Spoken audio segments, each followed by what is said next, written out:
You think this is an example of how your business experience, which requires of you that you look at ways in which to grow efficiency and are careful in the use of resources, applies in government? I mean, again, creating a budget is not just a science. Exercise, it's an art. And following that budget and making sure that you are constantly informed on what happens on a day-to-day basis within your organization. I'm sure you guys know that very well. You know, where is our next cash revenue projection? Where is our current expenditures level? How are we doing these things? But look, it goes beyond that. It goes to being able to read a business plan, write one.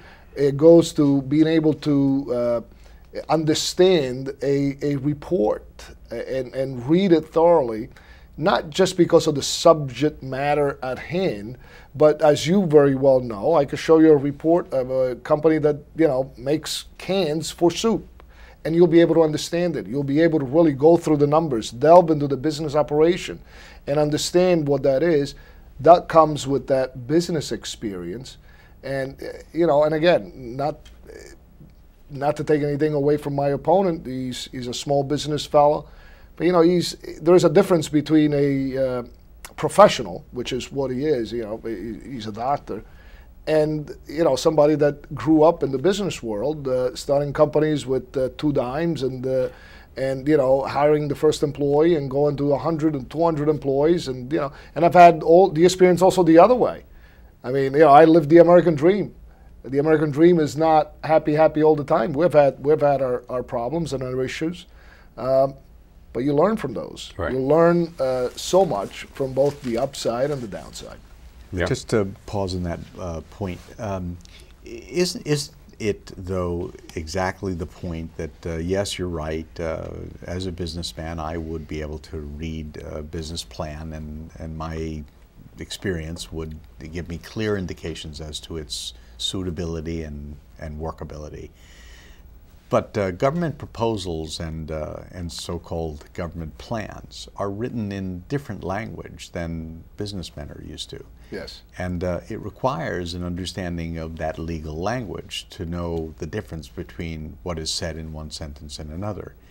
Much of that is arcane. It's difficult to understand. It's difficult to communicate about, because we don't really understand. That's why we hire attorneys to look at documents or prepare them. And if you've ever done a lease, and I'm sure you have, you can understand that a simple agreement to provide space for someone over a period of time for a price, accepting reasonable living habits, becomes a 15-page document. Right. Now, Frank. And by the way, reportedly they're written in English, but it's not always apparent. Well, first let me tell you that I made it a point in my business career to educate myself on contract writing. So for the past decade or so, maybe even longer, I've written all my own contracts. I get them checked by a professional at the end, but. So, and I do understand that the language is, and the technicalities behind it are very different. And I also don't want to be misunderstood in the sense that I know inherently that running a government is not even close to what it's like to run a private business. I understand that. I do. And I'm not suggesting that we, you know, begin to start to try and run a government like we would a corporation, because it wouldn't work.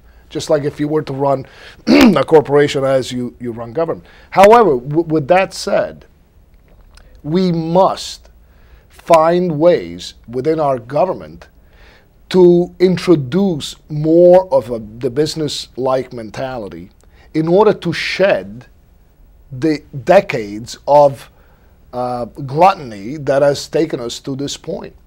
That needs to happen. We cannot continue to expand our government at the rate it's been expanding. If it continues like this, we're going to end up like, you know, France or Canada, where 60% of the workforce is working for the government. That's not America. That is not the country I moved to. It is not, but it is the natural inclination of our current model of political economic system. We are increasing the size of government. We are moving from a demand to a command economy. There are clear indications of that.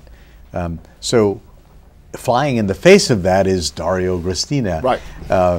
What could we hope from a champion of goodwill and good sense in a political system that eschews it as though it were just sour grapes? And we need, by the way, to do this in about 60 seconds. Because believe it or not, we're running out of time. Okay, so here's one thing you can count on. I will not use government whenever there is other alternatives. Let's learn to do things ourselves. Let's learn to solve problems as a community, at the county level, at the town level. The less we ask of our government, the better off we're going to be, because intrinsically, every time we ask a lawmaker to do something, to put another regulation or law, we're further impinging our freedoms and further enhancing the power and size of government. So just like I did with the folks in your town, knocking on doors, I came across these retirees that needed help because they were being overcharged by their gas company. I didn't do anything magical. I just happened to find a way to talk to the company and the folks, bring them together. They resolved the issue, and they're both very happy. So there are ways for politicians to be public servants, and that's what I want to be. Okay. Well said. And on that note, thank you, Dario Gristina. Yes. Thank you very much for having me on the show. Candidate Dario Gristina is the candidate for the in the Republican and Conservative primary on September 13. As a write-in for the Conservative. Okay, write-in for the Conservative on September 13 for the New York State Assembly District 94. I want to thank, of course, my co-host Frank J. Rich. This is Bruce the Blog, and when Bruce the Blog listens, people talk. Thank you for watching. Thank you.